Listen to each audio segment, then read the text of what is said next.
Hello friends, welcome to தலை friends. இப்போ நம்ம என்ன பார்க்க போகிறோம்னா, ரஜினி முருகன் ரிவ்யூ 1ஆம் டைரக்ஷனில் சிவகார்த்திகேயன் ஹீரோ ரோலில், கீர்த்தி சுரேஷ் ஹீரோயின் ரோலில் பண்ணியிருக்காங்க.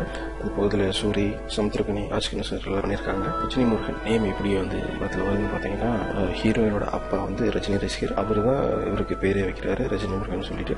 சின்ன வயசுலேயே எப்பவும் போல இந்த படத்துலயும் லவ் பிளஸ் ஹீரோவோட லைஃப் தான் இந்த கதையை. ஹீரோ வேலைக்கு போகாம நம்மள மாதிரி இருக்காரு. அவரை லைஃப் செட்டில் பண்ண வைக்கிறது தான் இந்த கதையை. அது போக பிளஸ் லவ்வும் அவரோட லைஃப்பும் செட்டில் ஆகிறது இந்த கதையை. வில்லனா சமுத்திரக்கனி என்ட்ரி ஆகிறாரு. லவ் செட்டில் ஆயிடுச்சு, பட் இவரோட லைஃப் செட்டில் ஆகாமே காயம் முடிச்சிட்டாங்க. அப்புறம் இந்த படத்தில் பார்த்துட்டீங்கன்னா ரஜினி சாரோட டைலாக்ஸ் இதில் நிறைய இருக்கு. அது போக விஜய் சாரோட டைலாக் இதில் ஒன்று இருக்கு.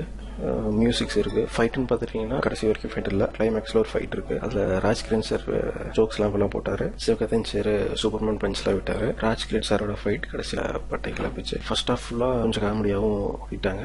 செகண்ட் ஹாஃப்ல ஃபர்ஸ்ட் 10 நிமிஷம் அதான் இந்த படத்தில் சொல்லக்கூடிய சூப்பரான சீன்ஸ். செகண்ட் ஹாஃப் தான் கொஞ்சம் சுறுசுறுப்பாக ஓட்டினாங்க.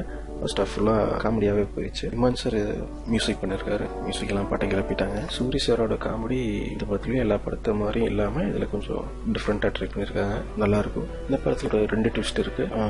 ரெண்டுமே செகண்ட் ஹாஃப்ல தான். கிளைமேக்ஸ்ல ஒரு ட்விஸ்ட்டும், ராஜ்கிரண் டெத்தில் ஒரு ட்விஸ்ட்டும் இருக்கும். இன்னொரு ட்விஸ்ட் பார்த்துட்டீங்கன்னா இதில் டபுள் ஏக்னே சொல்லலாம். கிளைமேக்ஸ்ல வருத்தப்படாத வாலிப சங்கர் என்ட்ரி ஆகுறாரு. சில டைலாக்ஸ்க்கு கைத்தட்டும் இருக்கு. இன்னமும் எப்படி பண்றீங்க சாங்குக்கு தேட்டரே பாடிச்சு பிளஸ் ஆடிச்சு. அப்புறம் இந்த படத்துல பாத்துட்டீங்கன்னா இந்த மூவி ஒரு ஃபேமிலி மூவினே சொல்லலாம். ஃபேமிலியோட போய் பார்க்கலாம். கண்டிப்பா இது கலெக்ஷன் பார்க்கணும்னு சொல்லலாம். ஓகே ஃப்ரெண்ட்ஸ், தேங்க்யூ ஃபார் வாட்சிங். Please subscribe.